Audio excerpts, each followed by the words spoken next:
Oi, Isaac. Oi. Tudo bem? Tá me ouvindo bem? Tô sim, você. Tô te ouvindo bem também. Pessoal, vocês estão ouvindo a gente? Boa tarde a todos. Vou passar um pouquinho mais aqui. Acho que o pessoal tá ouvindo sim. O pessoal tá curtindo ali, então acho que tá tudo certo, né? Tá ótimo. Então, vamos lá, né? Vamos começar nossa live aqui, mensal, para a gente comentar os resultados do Eixo Prospera e do Eixo Teta. Pessoal, alguns recadinhos já tradicionais aqui para vocês, só lembrando, tá? Para a gente organizar direitinho aqui a nossa live. Essa live é para público geral, então a gente não aprofunda tanto, inclusive ainda mais hoje que a gente teve aí documentos bem robustos para vocês, disponibilizados por causa do próprio gestor, né? Escreveu para vocês. A nossa intenção aqui é falar para vocês os principais pontos que causaram o resultado dos fundos, tá? E então, se vocês tiverem alguma dúvida ou alguma coisa específica que a gente não falou na live, por favor, entre em contato, manda e-mail, liga pra gente, que a gente bate um papo e conversa com vocês, tá bom? Isaac, vamos começar falando sobre o Prospera, que eu acho que tá mais fácil, né? E também um baita destaque nesse mês, né? O long only subiu que subiu. Então, começa pra gente, explica pra gente o que a gente pode pontuar, destacar do Eixo Prospera, que é o nosso FIA long only. Legal. Ali, até como você falou, né? Aqui na live a gente vai acabar trazendo um resumo dos principais pontos, né? Então, não dá para detalhar, senão a gente vai fazer uma live aqui de 2, 3 horas. Então, a gente vai resumir aqui. E se vocês tiverem alguma dúvida depois, fique à vontade para mandar e-mail, ligar, enfim, a gente está aqui à disposição. E aí, como Isaac, você falou, né? só antes de... Desculpa te cortar, só antes da gente começar, pessoal, eu vou pedir para vocês esperarem a gente terminar a live para mandar as perguntinhas de vocês nos comentários, porque senão fica passando na tela, depois a gente perde, não consegue voltar. Então, só espera a gente terminar aqui a explanação sobre os resultados e aí a gente responde todo mundo. Combinado? Obrigada, Isaac, por favor. Vamos lá. Então, foi um mês muito bom, né, pro Eixo Prospera, né, o nosso FIA long only. Ele fechou em 7,51 no mês, né, contra 3,74 do Ibovespa e 13,55 do índice de Small Caps, né? E aí é bastante relevante a gente sempre lembrar que o Prospera, durante uma boa parte desses quase 2 anos de existência dele, a carteira dele, por uma boa parte desse tempo, se manteve ali mais ou menos 50% Small Caps, 50% Large Caps. Porém, no fim do ano passado, a gente começou a rever, repensar algumas posições, pensando como seria o 2023. A gente sabe que era um ano de um novo governo assumindo, muita coisa ainda nebulosa, sem a gente saber para onde ia. Então, a gente, do fim do ano para cá, reduziu a posição em Small Caps, né? Então, hoje a gente tem muito mais posições que se encontram dentro do Ibovespa do que dentro do índice de Small Caps. E a gente tem, ao longo do tempo, né, tido resultados bem expressivos. De forma geral, quando prospera, ele vai um pouco mal, ele fica um pouco abaixo do Ibovespa, e geralmente quando ele vai bem, ele fica bem à frente, né? Então, mesmo a gente reduzindo as posições em small caps, a gente consegue ter escolhas por opções estratégicas.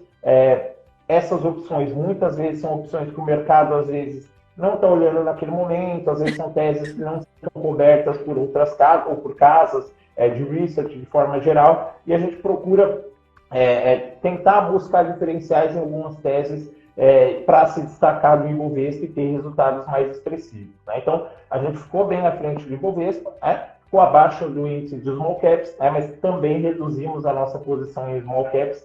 E quando a gente reduz posições em small caps, né, o risco também do fundo como um todo diminui um pouco, né?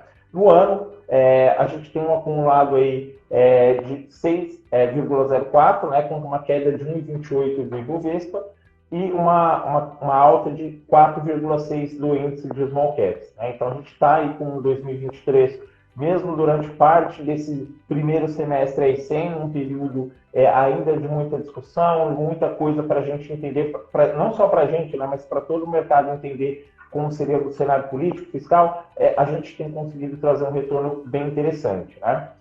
Falando ali de alguns dos principais destaques, a gente tem Valid, que é uma posição que a gente já carrega na carteira há algum tempo, né? Essa posição a gente tem na carteira porque a gente entende que o mercado olha pouco para ela, né? E ela está descontada muito por conta do mercado, de repente, ter um olhar, não ter um olhar tão próximo para ela, e a gente entender que os resultados dela são resultados bons e resultados que no médio e longo prazo a gente entende que serão consistentes, né? Então, inclusive, teve uma expansão aí na sua margem bruta, aí nos resultados que saíram recentes, né? E fechou o mês com um ganho de 36%, o grande destaque aí da nossa carteira, né? Outra posição que também teve bastante destaque foi Cyrela. Cyrela muito por conta aí do cenário para juros futuros, né? E aí depois você pode até complementar um pouco mais se você quiser falar sobre juros, mas o cenário para juros, né, é um cenário, começou a se tornar um cenário um pouco mais claro, né? E isso aí acabou tendo um impacto positivo no mercado imobiliário. Então, Cyrela era uma das alternativas, era uma dos papéis do setor de construção civil que a gente já tem na carteira há alguns meses, né? E teve um bom destaque, uma alta de 25%. Então, foram os dois principais pontos, né? Você quer comentar alguma coisa breve de cenário, de juros, até porque eu já falei aqui de Cyrela, se você quiser comentar, que complementa também esse ponto. Perfeito, Isaac. A gente teve uma melhora, né, de cenário macro.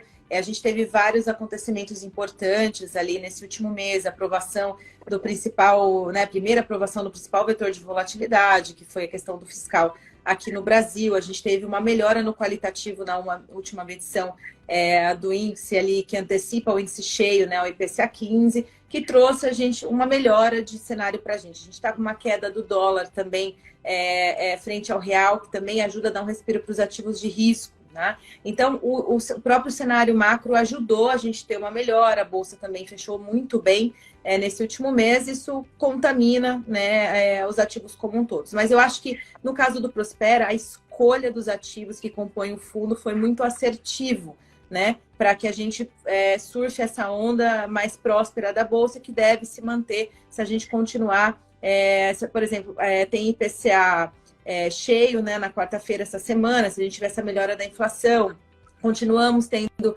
um arrefecimento nas curvas de juros, na própria expectativa de inflação, isso é bom e a gente começa a ver os ativos de risco retornar, né, a preços ali, buscar uma onda de alta novamente, e mesmo sendo assertivo e bem pontual as escolhas dos ativos para dentro do Prospera, né, análise e decisão de todo o time, a gente teve um cenário bem favorável esse último mês, como bem o Isaac colocou.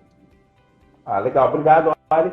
E como você falou, né, essa questão da escolha pelos ativos, né, e até como coloquei antes, a questão de procurar oportunidades onde muitas vezes o mercado não está olhando num primeiro momento, né, é um destaque. Então, Cyrela é uma posição que a gente tem na carteira há alguns meses, né? Há alguns meses atrás a gente era muito questionado, mas por que vocês têm essa posição? E hoje aí vem se tornando uma posição que, como eu falei agora, em maio trouxe um bom destaque para o fundo. Então, a gente procura, né, o time de gestão procura oportunidades que muitas vezes o mercado, naquele primeiro momento, não está dando de lado, não está se importando muito. O mercado não olha muito, eles perdem aí um bom upside, e a gente acaba se aproveitando disso. Então, Prospera um produto assim, que o time tem conseguido ser bem assertivo aí nas posições para trazer um bom destaque, né? E também nas posições mais defensivas, né?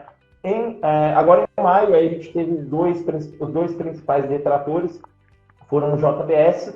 A JBS é uma posição que a gente também tem na carteira, que para médio e longo prazo a gente acredita bastante, né? Inclusive, é uma posição que para o cenário de proteína, para o cenário global de proteínas, a gente entende que é uma posição que para o médio e longo prazo aí vai ter um destaque, né? Mas agora, no mês de maio, acabou tendo aí uma queda de 6%, muito por conta de ter ali alguns negócios que não se saíram ao longo desse último resultado tão bem, mas a gente acredita que para frente aí as perspectivas são boas para o papel e também para o mercado global de proteína. Então, o papel é uma posição que vale bastante a pena a gente manter, né?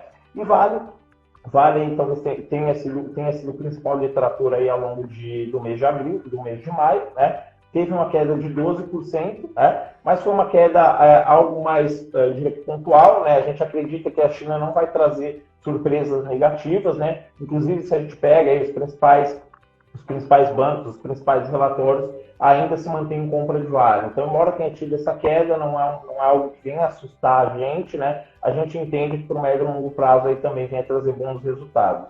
A gente teve algumas trocas de posições ao longo do mês, né? Eu diria que talvez o principal destaque que eu queria trazer seria para um papel que a gente está saindo depois de quase um ano aí investido nele, que é Santos Brasil. Santos Brasil, basicamente, nesse um ano, teve retorno absoluto e relativo muito bom, foram retornos satisfatórios. A gente entende que a gestão da empresa vem tomando um bom papel, tomando boas decisões, principalmente em relação a investimentos, porém, para o cenário atual, a gente preferiu sair do papel e alocar em opções que sejam mais sensíveis à redução de capital, né? Até com tudo que a gente falou do cenário de juros. Então, a gente entende que para o cenário atual seria interessante sair desse papel e olhar para outras alternativas, né? Mas ao longo do mês o Prospera teve ali algumas trocas, enfim, e aí acabou proporcionando todo esse resultado muito bom que a gente veio entregar aqui no mês de maio, né? Basicamente é isso, né? O Prospera, como vocês sabem, é um fundo mais concentrado. Hoje a gente está com cerca aí na faixa de 13 papéis, né? E a gente pretende manter isso, a gente pretende manter posições um pouco mais concentradas, e acho que assim, ao longo desses quase 2 anos de vida do Prospera, ele vem trazendo resultados bastante interessantes. Da minha parte do Prospera, eu acho que é isso. Você tem mais alguma coisa para complementar? Não, abordou de forma muito completa. Então, o Prospera, pessoal, ele vem aí ganhando do benchmark, ele está entre os melhores da indústria, né, já há alguns bons meses, né, e deve continuar exatamente por essa atuação. E acho que vale lembrar que essa é a diferença de você operar o papel sozinho e estar dentro de um fundo onde você está numa cesta ali bem gerida, bem diversificada, e que mesmo você operando, né, de forma individual, gosta do mercado de ações e tem uma exposição maior na sua carteira, o Prospera, ele pode até lhe proteger você, dependendo da sua concentração, do que você tem na sua carteira. Ele é um fundo para compor essa sua parcela ali de equities brasileiros, tá? Bom, vamos falar do Teta, então, né? Que aí eu sei que todo mundo quer saber. A gente teve mais um mês de uma queda bem expressiva para o Teta. E antes do Isaac abordar toda a parte técnica do Teta, né, o resultado desse mês, a gente também não vai conseguir entrar em todos os detalhes possíveis. Então, já fica o convite para vocês. A carta do Teta está muito diferenciada esse mês. O Vlad sentou, escreveu com muito detalhe, com uma riqueza de detalhe para vocês, os cases, tá? Deu muito detalhe dos cases. Mas não adianta nada a gente explicar os cases para vocês e vocês não entenderem o que é o Eixo-Teta, a estratégia do Eixo-Teta. Porque não vai fazer sentido algum para vocês a questão das posições que a gente tem lá, tá? Então, pessoal, só lembrando vocês que o Eixo-Teta, ele não é um fundo multimercado tradicional, que vocês estão acostumados a olhar na indústria. A gente não é mais um fundo multimercado. O Eixo-Teta, ele é o único fundo de ativismo societário do país, tá? Com equities. Então, independente do que aconteça com o mercado, se o mercado vai subir, se o mercado vai cair, se o preço da ação subiu, se o preço da ação caiu, não faz a menor diferença para o fundo. Então, às vezes, você vai ver a bolsa muito bem, ou, né, o CDI numa época muito positiva, que é o benchmark do fundo, e às vezes o fundo vai estar numa rentabilidade de queda, como esse resultado desse mês, tá? E por quê, pessoal? Porque acontecimentos específicos é o que movimentam o fundo, tá? Então, é isso que o Teta retrata. O Eixo-Teta não é um fundo de curto prazo, se você entrou, porque você olhou a rentabilidade passada, né? Isso é uma pergunta também que a gente recebe muito. Vocês falam de rentabilidade passada, mas o Teta no ano está negativo. Independente do Teta estar negativo esse ano, o resultado ele é anual e a gente ainda não completou 6 meses desse ano. Então, a gente tem mais metade de um ano pela frente para fazer todo o trabalho que a gente precisa fazer para entregar a rentabilidade do Teta para vocês, que sempre entregou nesses 8 anos de gestora, sendo o melhor fundo multimercado, mas obviamente descorrelacionado com o mercado, tá? Da mesma forma que o Teta apresenta rentabilidades negativas ao longo de alguns meses, muito expressivo, o que ele entrega no ano, pessoal, é muito acima do que a indústria consegue entregar. E esse é o movimento do Teta, mas você tem que estar preparado para passar pela turbulência que os eventos do fundo faz acontecer, tá? Então, a gente teve 2 meses bem negativos no começo do ano. A gente teve um mês de uma rentabilidade muito abrupta, que foi quando a gente iniciou o ano, em janeiro, que o fundo deu quase 10%. A gente teve um mês positivo em abril, né? Quase 7% do fundo.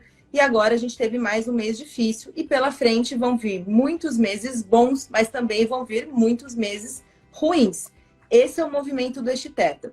Então, para você que comprou o Esteta como um fundo multimercado normal para compor a sua carteira, acreditando, né? Olhou ali, viu o resultado que o fundo faz, mas não olhou volatilidade, não olhou o que o fundo faz, o que ele realmente é, está sofrendo um pouquinho mais. Mas a gente quer dizer para você que a gente está com você e a gente está ajudando os nossos investidores a reestruturar a carteira para aguentar ficar no Esteta até o final do ano, até o fechamento anual, porque é isso que o Teta entrega para vocês, tá? E agora, dito isso, eu acho que é muito válido vocês irem até a carta do gestor e lerem sobre cada case que a gente trata dentro do fundo atualmente, que basicamente hoje a grande concentração, né, tá em Terra Santa e Gafisa, tá? Mas primeiro precisa entender essa estrutura. Se tá desconfortável, se entrou desavisado, dá uma ligadinha aqui pra gente, né, Isaac? Vamos fazer um call, vamos debater a sua carteira, vamos ver onde a gente pode movimentar para que você não tome nenhum tipo de prejuízo no fundo, que depois você vai se arrepender de não ter ficado ali para ganhar rentabilidade anual. E assim que você tiver uma recuperação do seu preço de entrada, quiser bater um papo de novo para discutir projeto, porque o Teta ele tem que ser discutido assim, como um projeto para ser o melhor fundo da sua carteira. O Teta, a gente sempre fala, ele é a cereja do bolo da sua carteira, tá? Porque ele balança, ao longo do processo, ele vai balançar bastante. Isaac, então, passo a palavra para você. Agora pontua para a gente os destaques, né? O que a gente pode levar em consideração do resultado de maio em relação ao Esteta.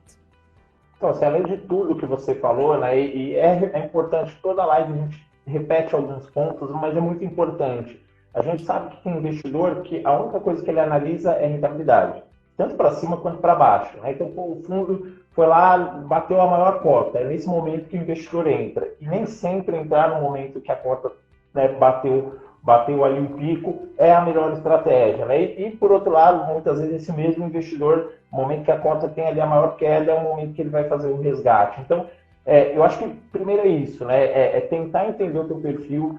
O Teta é um produto com uma volatilidade um pouco maior, é um fundo só com ações, ele vai oscilar um pouco mais, muitas vezes vai oscilar mais do que a bolsa, né? Até por isso ele é um fundo, até por ser um fundo mais concentrado, ele vai oscilar mais que a bolsa. Isso vai ser para cima, tanto para cima quanto para baixo, né?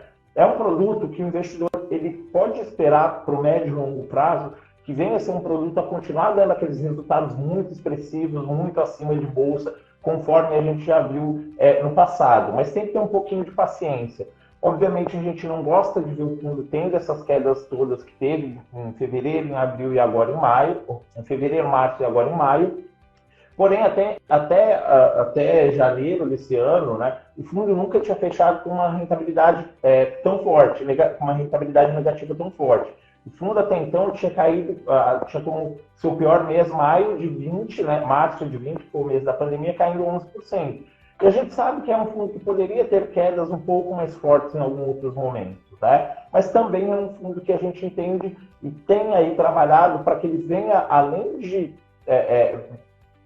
recuperar essas quedas fortes que ele vem tendo agora ao longo agora de 2023, né? Quanto voltar a dar rentabilidades ali super expressivas, 40%, 50%, até de repente 100% ou mais em algum ano, né? Não sei se vai ser agora em 2023 ou se vai ser para o ano que vem, mas a gente trabalha nos casos justamente para trazer esse tipo de retorno, né? Muitas vezes as pessoas perguntam, o Teta parece que mudou um pouco o perfil de 2019 para cá. Não é que ele mudou o perfil, né? É que antigamente as posições eram bem menores, né? A gente tinha todo esse trabalho de fazer, de pesquisar sobre a empresa, de ir lá, de convocar a assembleia, de muitas vezes ir atrás dos órgãos reguladores para pedir que seja feito ali, cumprida a lei, e aí a gente tinha posições menores. Então, é um fundo que exige um trabalho muito grande, né? Inclusive do Vladimir, com os analistas e advogados.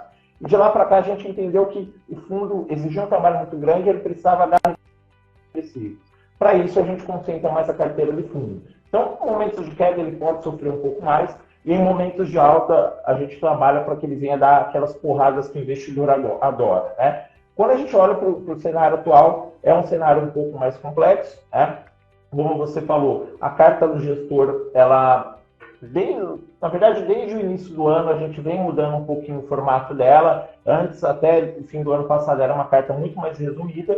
Esse ano, até pelos movimentos, até em janeiro mesmo, com aquele movimento bem expressivo, o Vladimir já começou a detalhar um pouco mais, né? Ele não tem podido aparecer aí nas redes sociais, mas a carta do gestor é uma forma também dele expressar tudo que ele tem em mente, a estratégia, e também dele expressar o que ele sente, né? E acho que nessa carta desse mês vai ficar claro em alguns pontos aí um pouco do sentimento dele, de insatisfação com alguns pontos, mas também de confiança e de bons pensamentos aí para frente, né? Porque, assim, sempre que a gente entra em alguma tese, é muito fundamentado com a lei embaixo do braço, é basicamente isso.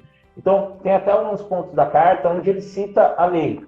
A lei das SAs, a lei que criou aí a CVM, que são leis que vêm para amparar o investidor, principalmente o investidor minoritário, que muitas vezes não tem força nenhuma, ou enfim, tem muito pouca força. E nessa carta ele detalha um pouco disso, né? Ele fala um pouco sobre a própria CVM, que tem aí também as suas dificuldades, de repente, de ter uma atuação no sentido de cumprir, de fazer com que todo o mercado cumpra aí as suas obrigações, que os controladores cumpram as suas obrigações, mas é o órgão que está lá para isso, né? Então, a gente vê aí ao longo do tempo algumas empresas tendo problemas, e hoje a nossa atuação é muito nesse sentido, né?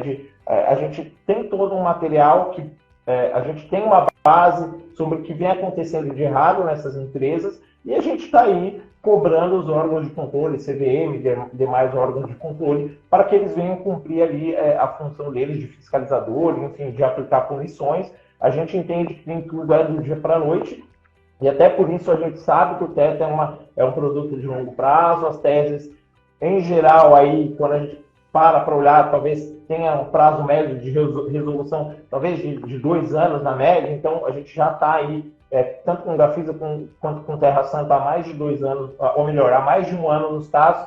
Então, são casos que a gente já trabalhou muito, já atuou muito, e a gente tem cada vez mais embasamento e tem cada vez mais certeza de resoluções positivas, né? O mais difícil aqui é dizer quando, né? A gente não consegue prometer se vai ser em X meses ou 2 vezes X meses, enfim, a gente não consegue entrar nesse detalhe. Mas eu acho que é bem importante, como você falou, a carta desse mês está um pouco extensa, mas ela está extensa porque o Vladimir, ele trouxe tudo que ele poderia trazer. Ele passou uns 3, 4 dias aí, acho que para escrever a carta, aí passou mais uns 3, 4 dias para os advogados revisarem e tirarem uma série de coisas que, nesse primeiro momento, a gente não poderia abrir, mas mais para frente isso vai ficar claro para o investidor.